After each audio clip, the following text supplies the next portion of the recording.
우리는 아담과 이브가 왜 죄인이 되었는지 공부했습니다. 그 후 인간의 조상 아담과 이브의 죄가 어떻게 우리에게 내려왔는지 알아야 합니다. 이것을 알기 위해서 우리가 한 가지 알아야 되는 것은 영혼의 기원에 대해서 알아야 합니다. 인간은 물질적인 부분과 비물질적인 부분으로 이루어져 있습니다. 즉, 세포는 우리 육체라고 하는 물질적인 부분과 물질 속에 있는 나의 정신, 감정, 영이 비물질적인 부분이 복합해서 나라고 하는 존재를 이루고 있습니다. 육신은 어떻게 이루어질까요? 남자와 여자가 결혼하여 아기를 낳음으로 육신이 생깁니다. 그렇다면 눈으로 볼 수도 없고 손으로 만져볼 수 없는 영혼은 어떻게 생기는 걸까요? 영혼의 기원에 대해서 우리가 생각할 수 있는 이론이 3가지 있습니다. 영혼의 기원에 대해서 우리 가능성은 이 3가지밖에 없습니다. 영혼 선지서리거나 영혼 창조설이거나 혹은 영혼 분리설. 그 이외에는 다른 어떤 가정을 우리가 해볼 수가 없다 말이에요. 그럼 여기 영혼 선지서리란 무슨 말인고, 이것은 우리의 영혼의 기원을 하나님께서 창세전에 우리 인간의 영을 막 굉장히 많이 만들어서 하늘나라 창고에 딱 넣어두었는데, 우리가 참 결혼해가지고 아기가 탁탁 태어날 때마다 그 영혼이 아기 속에 탁 들어가서 완전히 인간을 이룩한다, 이렇게 보는 거예요. 그래서 영혼 선제설이라, 영혼이 전부터 있어 왔다, 이렇게 보는 거예요. 영혼 선제설이라. 아시겠죠? 결혼을 해가지고 아기를 많이 낳아야만 이미 만들어져 있는 영이 인간이 될 수 있는 기회가 주어진단 말이에요. 그러니까 내가 아기를 많이 낳는 것이 착한 일을 하는 거예요. 착한 일. 영혼 선제설은 성경적으로 비합리적입니다.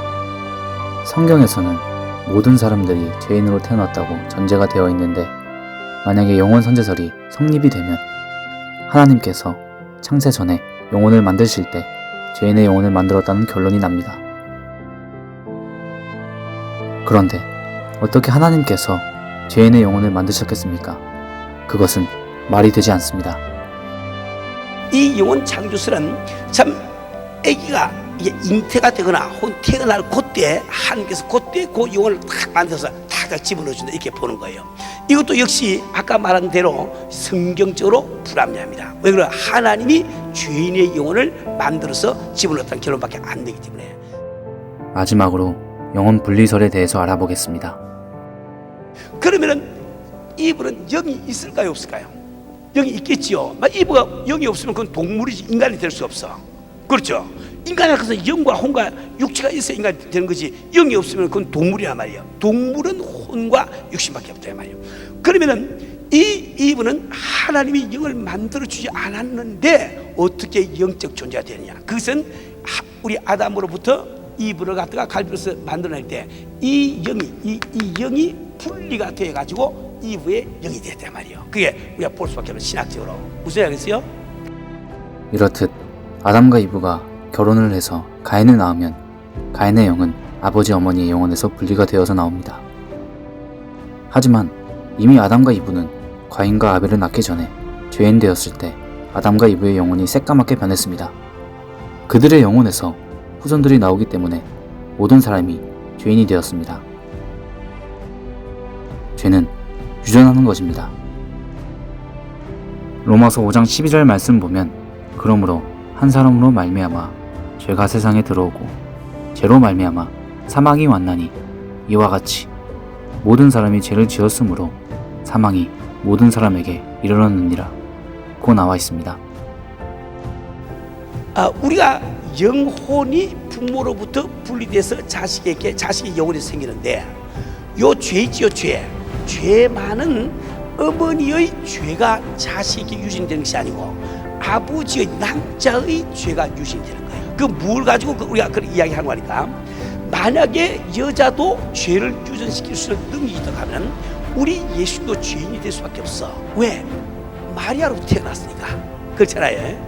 그런데 우리 예수님께서 참 동정녀에게서 태어나셔야 되는 그 이유가 뭔가 하니까, 죄라고 하는 것은 남자로 말미암아 자녀에게 이게 되는 것이 여자로 말미암아 되는 것이 아니란 말이에요. 그래서 우리 예수님께서는 성령으로 동령에 맑게 잉태하셔서 나신 이유가 바로 거기다 말이에요. 여러분, 우리가 이 세상을 살아가면서 누구든지 다 죄인으로 이 땅에 태어나기 때문에 죄 사함을 받는다고 하는 것, 이것이 얼마나 귀한 복이고 귀한 축복인지 모릅니다. 지금 현재의 원죄 때문에 모든 인류가 다 지옥에 들어가게 되는데 하나님은 이 원죄를 해결하시고 우리를 천국으로 이끌어 가기를 원하십니다. 마태복음 15장 19절에 보면은 우리 예수님이 친히 말씀하시기를 마음에서 나오는 것은 악한 생각과 살인과 간음과 음란과 도적질과 거짓 증거와 회방이니, 이건 우리 예수님이 직접 하신 말씀입니다. 원죄라고 하는 것은 오직 예수님의 보혈로 해결이 되는 거예요. 해결되는데 이 성품죄를 우리가 어떻게 지금 처리를 하고 나가야 되느냐? 창세기상 7절, 내가 선을 행하면 어찌 낯을 들지 못하겠느냐? 선을 행치 아니하면 죄가 문에 엎드리느냐? 죄의 소원은 내게 있으나 너는 죄를 다스리지야. 내가 죄인이기 때문에 죄질을 생각하는 것이 어쩔 수 없으니까 죄질을 생각을 하는 것이 아니고, 그 죄질을 생각하지만은 그것을 다스리라고 말씀하고 계시단 말이에요. 어떻게 우리가 죄를 다스리고 죄 지을 생각에서 해방될 수 있을까요? 죄 지을 생각을 안 하기 위해서 그것을 자르고 끊고 다스릴 때 성령께서 우리를 도와주십니다.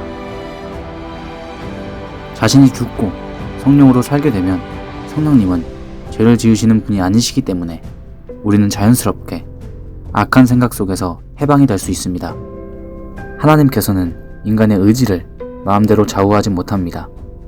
그것이 하나님의 창조 원리입니다. 인간이 선을 택하면 하나님은 선 쪽으로 인도하십니다. 하지만 만약에 인간이 악을 택하면 악쪽으로 갈 수밖에 없습니다. 우리가 매일 게으르게 그냥 신앙생활도 제대로 잘 안 하고 이렇게 그걸 하면 하나님 그걸 어떻게 돌이킬 길이 없어요. 왜 그러냐? 하나님의 창조의 원리가 이미 우리에게 자유의지를 주시고 그 자유의지를 하나님도 건드리지 못하시는 거예요. 그분이 아주 다리 목도리 부러뜨린다거나 그냥 사업이 안 되게 한다거나 참 가정에 참 바람이 나게 한다거나 환경으로는 역사하지만은 그 의지는 직접 건드리지 못하신단 말이에요. 그러니까 우리가 지금 내 의지를 잘 관리한다는 것이 신앙생활에 얼마나 중요한지 이루 말할 수가 없단 말이에요. 하나님께서 강제적으로 복을 받게 하는 것이 아닙니다. 강제적으로 생명을 주시는 것이 아닙니다. 강제적으로 하나님을 사랑하게 만드는 것이 아닙니다. 우리가 선택의 갈림길 앞에 있을 때 의지를 가지고 하나님을 택하여야 합니다. 우리는 성령의 능력과 인간의 의지의 관계를 잘 알아야 합니다. 인간의 의지가 앞바퀴라고 하면은 성령의 능력은 뒷바퀴가 똑같단 말이에요. 내가 오른쪽으로 내가 택해야 그분께서 밀어주시는 것이, 안 그러면 하나님은 우리 의지를 초월하지 못한다니까. 성령과 인간의 의지 관계를 갖다가 예를 들어 드리면, 이것은 마치 호수가 총을 쏠 때 총알과 손가락 관계가 똑같단 말이야.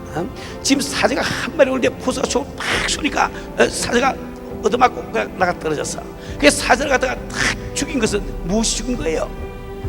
총알이 죽인 거야.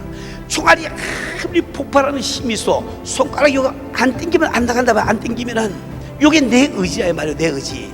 이 시간도 하나님께서 내게 복을 주시고 좋은 것을 주려고 그분은 막 원하고 계신데 내가 그것을 원하지 아니하면 하나님 어떻게 할 수가 없는 거예요. 그래서 우리가 결단이 중요하다. 이 말씀을 늘 제가 드린 이유가 바로 있단 말이에요. 여러분, 중요한 사실을 기억하기를 바랍니다. 신앙생활을 잘 할 수 있는 사람, 복 받을 수 있는 사람은 자기 의지를 관리할 줄 아는 사람입니다. 자신의 영혼을 다스릴 줄 모르는 사람은 결국에는 실패하게 됩니다.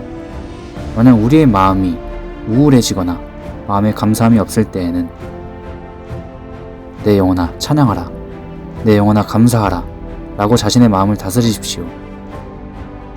하나님께서는 우리의 의지를 초월하지 못하십니다. 자신의 의지는 자기 자신이 스스로 관리해야 합니다. 우리는 한순간의 선택으로 두 가지 일을 할 수 있습니다. 하나님 쪽의 일을 하든지 세상 육체적인 일을 하든지 두 가지의 일을 다 할 수 있는 능력과 권리가 우리에게 있습니다.